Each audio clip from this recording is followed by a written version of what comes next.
All right, hello everybody, welcome back to another video. Today we have another clip from the recent debate that I did. This one is over Jewish IQ and overrepresentation. The clip ends prior to a shift in our discussion towards COVID and various things related to the vaccine, which I know at least used to be controversial with regard to YouTube's regulations and rules. So the conversation does end a bit abruptly just because I wasn't going to throw in the COVID part just in case. But if you are interested in hearing that part, the full conversation is up on Twitter. But in this clip specifically, we discuss Jewish IQ. He argues that Jewish IQ is overestimated. I maintain and still maintain the position that it is not. Most studies put Jews as having a higher IQ, specifically Ashkenazi Jews, and he claims that the studies are biased. I think that the knockout punch is just that Jewish people also have elevated SAT and ACT scores, even without those ACT and SAT scores controlling for Ashkenazi Jews, meaning that it's weighed down by non-Ashkenazi Jews and is still elevated above the Gentile and white average by 100 or hundreds of points. The second topic that we go over is Jewish overrepresentation. My position on here is essentially that Jews are overrepresented, but that is to be expected, but that his claim of 2,000% overrepresentation, which he borrowed from Nick, is false and is not true in any of the bodies that we discussed. And so, yeah, I hope you guys enjoyed the video. If you did, be sure to leave a like, subscribe, and again, I'm always open to debate anyone. See ya. Point two, you bring up Jewish IQ. You say that they have an IQ of 92 in Israel. I would say that's true, but it's because Ashkenazi Jews, the only population that is elevated with regard to their IQ, are a subset of the Jewish people. And so naturally, the entire Jewish population is going to have a lower IQ. That's true, but you were citing IQ for countries like Germany, and also, it's got about a 15% immigrant population, and those numbers don't account for that either. So that is a valid point, but it's valid for both countries. I'm not sure that it is. Let's see Ashkenazi percentage of Israel. Because, Ashkenazi Jews only make up 30%. Yeah. But in both cases, it's not a great number to work with. Obviously, the German one is going to be closer to the mark, but yeah.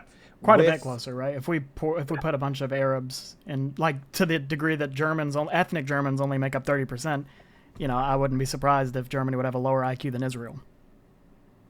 I mean, it might, like, if you just look at ethnicity, but I think it would be fairly close. It's hard to say. There are a few studies that show them having 110 to 115 IQ, but those are studies done strictly by Jewish people, and there's been a lot of doubt raised about the authenticity of those studies. They seem to select. There's actually almost no study that would list them lower than like 105, though, the Ashkenazi population, unless it's like some very, very small study.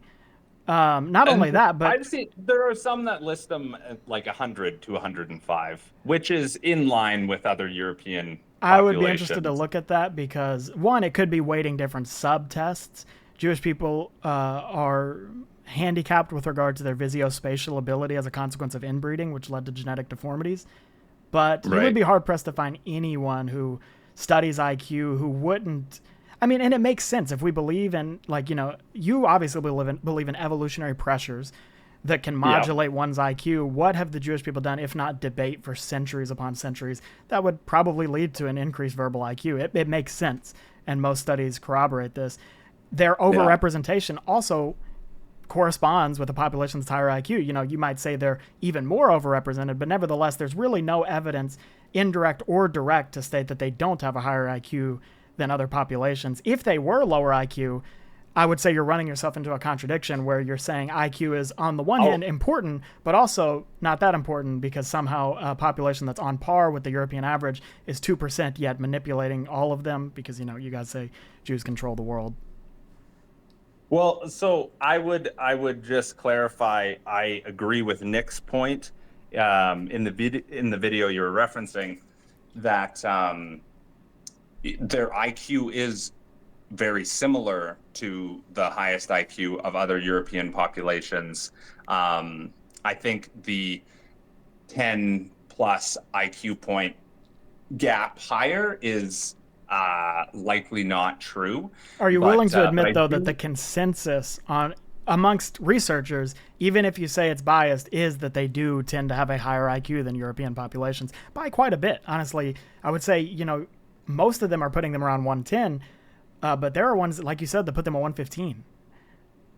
I I don't think that's true. I don't like it's hard to say what you're saying about the consensus. I don't I haven't queried Well, if you could just sort of in prognosticate, if depth. we were to gather all of the tests on ethnic, because I can do this and I'll make a video on it, all of the tests with regard to ethnic populations, their various IQs, do you think more of them are going to put them above average or more of them are going to put them in line with Europeans? I think it just depends who's doing the test. Like if the tests are all done by Jewish people, then Well, but that's I just circular.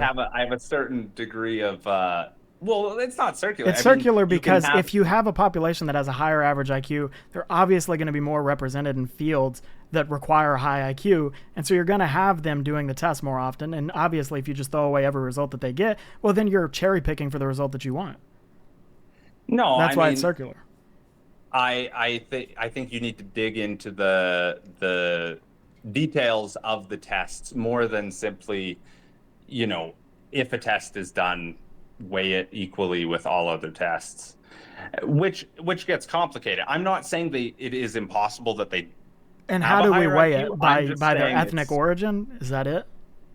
no by the by so like what's their sample group? You know, Yeah, the some of them larger are ones only say that using the ones that have a larger sample size agree with me. The only ones that put them lower are very, very small. I've seen the video of some guy who tries to do this. I think his name is like Leather Apron Club, and he cites studies with very, very small sample sizes. Like one of them was a classroom. We can look okay, at well, SAT scores, and but they that's also have also higher the SAT problem. scores. That's also the problem with some of the high IQ results that they got is they were very limited populations How are in SAT urban scores areas. limited? Sorry? How are SAT scores limited? Are you referring to a specific test or like We can extrapolate off of SAT scores to get that's how most modern ethnic IQ estimates are generated. And Jews still have a higher IQ, especially with regard to their results in the reading sections. How are they getting biased in those in the SAT? no, maybe they're not. I haven't seen all the studies. There's a lot of But conflation that goes on here. Like Nick, for example, said if you look at most, I forget the subset he's talking about, high achieving students, they are like Asian. That's because Jewish people are 2% of the population. You're never going to get an absolute overrepresentation. Or, well, that doesn't make sense. But you're never going to get them making up the majority of an absolute population that's that large. Just it's not possible. There's not enough of them.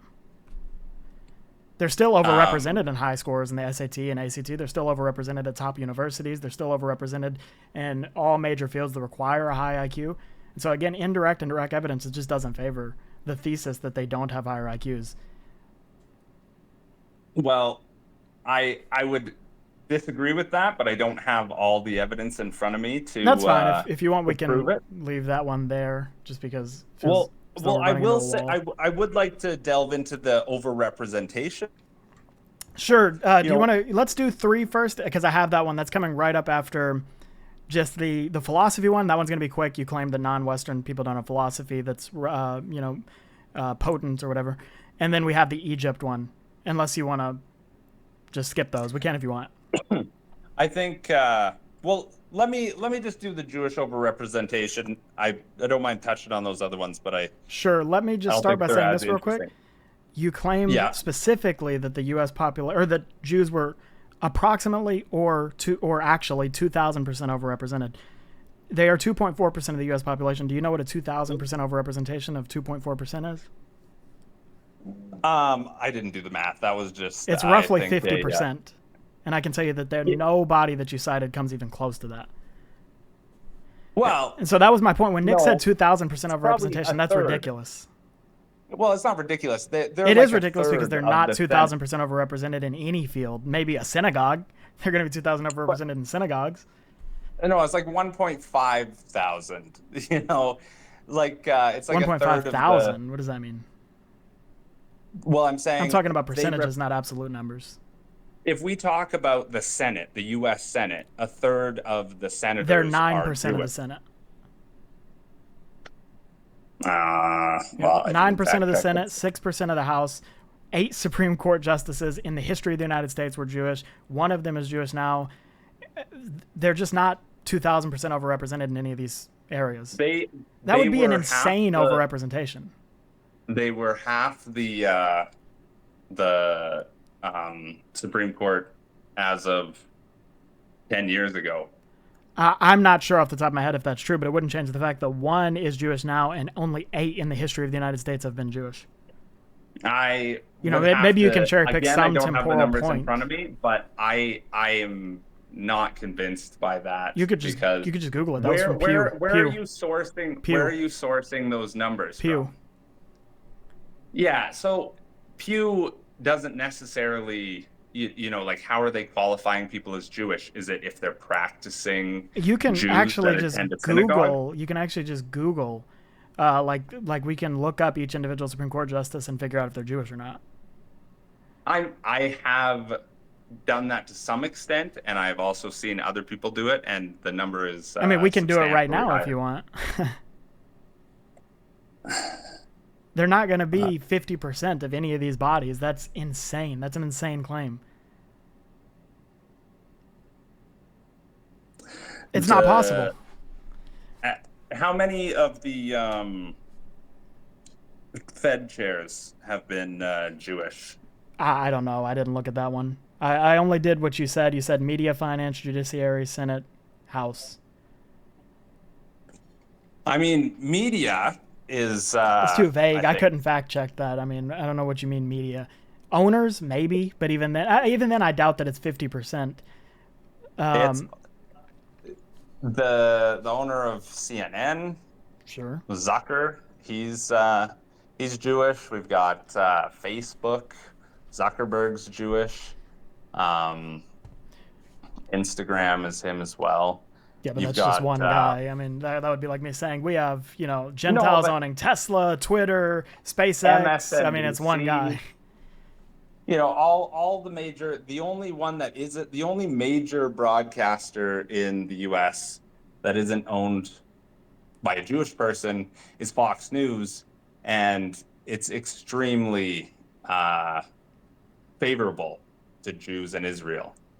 Yeah, And I'm never going to Netanyahu's, deny. I've said in my videos that Jewish people exert a lot of influence over the culture and the politics of the United States, but that's just because they're an effective interest group. I mean, it's to be expected.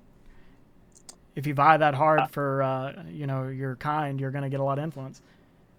Yeah, and that's part of the phrase Nick used in the video is that an organized minority will beat a disorganized majority because white people don't have a book, whereas Jews have the Talmud. They have an actual book. There is a Jewish belief system, and some people are atheistic, but they're still part of this tribe, and there's a written doctrine, and they all are motivated by that doctrine. Come on, that's just nonsense. They're not all following the Talmud. A lot of Jews, especially the ones that are in power in America, are secular.